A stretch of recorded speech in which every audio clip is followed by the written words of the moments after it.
ఇది అర్థం అవ్వడం మహా కష్టం అండి. అందులో పుస్తకాలు చదువు కబుర్లాడు అహంకార పూర్తులకి ఇది అసర్థం కాదు. అది ఏదైనా ఇస్తాడు కానీ ముక్తిని కూడా ఇచ్చేస్తాడు భగవంతుడు, కానీ భక్తిని ఇవ్వట. భక్తి అంత గొప్పది. ఇది తెలియాలంటే సాండిల్యుడి భక్తి సూత్రం చదివితే అర్థమవుతుంది, నారదుల వారి చదివితే అర్థమవుతుంది. మన దృష్టిలో భక్తి అంటే పూజలు పునస్కారాలు మాత్రమే, కానీ అసలు భక్తి ఇది కింద స్థాయిది. పూర్ణ భక్తి సామాన్యమైన అంశం కాదు.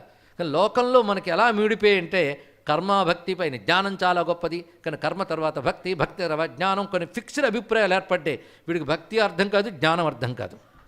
గతానగతికో లోక. కానీ శుద్ధ భక్తి అనేది సామాన్యమైన అంశం కాదు. 63 భక్తులు అలాంటి వాళ్ళే.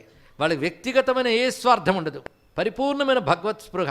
రెండోది వాళ్ళు కోరుకునేది ఏంటంటే జన్మరాహిత్యం అని కూడా అడగరు. ఏ జన్మ వచ్చినా పర్వాలేదు, నీ భక్తులతో సాంగత్యం ఉండాలి, నిరంతరం మనస్సు నీపై ఆక్రమించి ఉండాలి, నీ పాదాపద్మాలను ఆశ్రయించి ఉండాలి. ఎంత గొప్ప విషయం అండి ఇక్కడ. అలాంటి శుద్ధమైన భక్తి కనుకనే నారదుల వారు ప్రకాశ్యతే క్వాపి పాత్రే అన్నాడు.